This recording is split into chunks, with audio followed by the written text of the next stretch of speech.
بدگمانی کا نقصان۔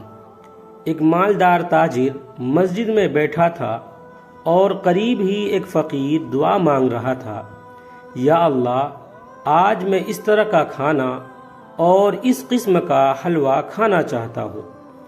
تاجر نے یہ دعا سن کر بدگمانی کرتے ہوئے کہا، اگر یہ مجھ سے کہتا تو میں اسے ضرور کھلاتا، مگر یہ بہانے سے مجھے سنا رہا ہے تاکہ میں سن کر اسے کھلا دوں، واللہ خدا کی قسم میں تو اسے نہیں کھلاؤں گا۔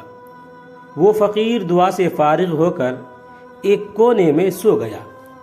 کچھ دیر بعد ایک شخص کھانا لے کر آیا اور فقیر کو ڈھونڈ کر جگایا اور بڑے ادب سے کھانا اس کے سامنے رکھ دیا۔ فقیر نے اس میں سے کچھ کھایا اور بقیہ واپس کر دیا۔ تاجر نے دیکھا تو یہ وہی کھانے تھے جن کے لیے فقیر نے دعا کی تھی۔ تاجر نے کھانا لانے والے کو اللہ کا واسطہ دے کر پوچھا، کیا تم انہیں پہلے سے جانتے ہو؟ جواب ملا، خدا کی قسم ہرگز نہیں، میں ایک مزدور ہوں، میری بیوی اور بیٹی سال بھر سے ان کھانوں کی خواہش رکھتی تھی مگر مہیا نہیں ہو پاتے تھے، انتظام نہیں ہو پاتا تھا۔ آج مجھے مزدوری میں 1 مثقال یعنی 4.5 ماشے سونا ملا تو میں نے اس سے گوشت وغیرہ خریدا اور گھر لے آیا۔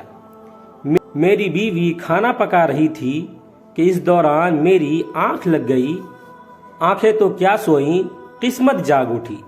میرے خواب میں نبی اکرم صلی اللہ علیہ وسلم تشریف لائے اور فرمایا، آج تمہارے علاقے میں اللہ کا ایک ولی آیا ہوا ہے، اس کا قیام مسجد میں ہے، وہ مسجد میں ٹھہرا ہے، جو کھانے تم نے اپنے بیوی بچوں کے لیے تیار کروائے ہیں ان کھانوں کی اسے بھی خواہش ہے، اس کے پاس لے جاؤ، وہ اپنی خواہش کے مطابق کھا کر واپس کر دے گا، بقیہ میں اللہ تعالیٰ تیرے لیے برکت عطا فرمائے گا اور میں تیرے لیے جنت کی ضمانت دیتا ہوں۔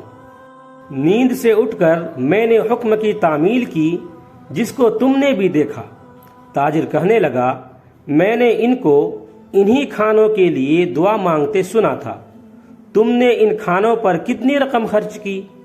اس شخص نے جواب دیا، مثقال بھر سونا۔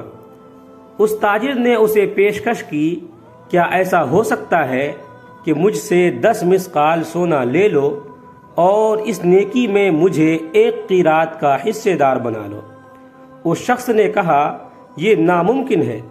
تاجر نے کہا، اچھا میں تجھے 20 مثقال سونا دے دیتا ہوں۔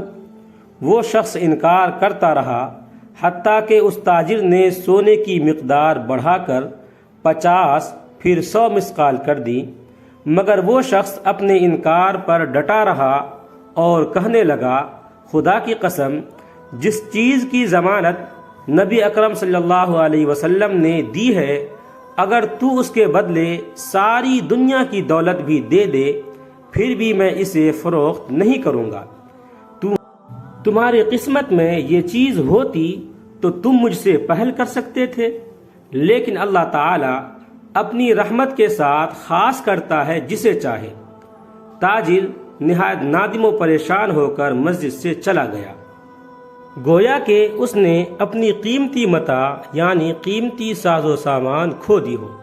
رسول اللہ صلی اللہ علیہ وسلم نے ارشاد فرمایا، بدگمانی سے بچتے رہو، کیونکہ بدگمانی اکثر تحقیق کے بعد جھوٹی بات ثابت ہوتی ہے، اور کسی کے عیوب ڈھونڈنے کے پیچھے نہ پڑو، کسی کا عیب خواہ مخواہ مت ٹٹولو، اور کسی کے بھاؤ پر بھاؤ نہ بڑھاؤ، اور حسد نہ کرو، بغض نہ رکھو، کسی کی پیٹھ پیچھے برائی نہ کرو، بلکہ سب اللہ کے بندے آپس میں بھائی بھائی بن کر رہو۔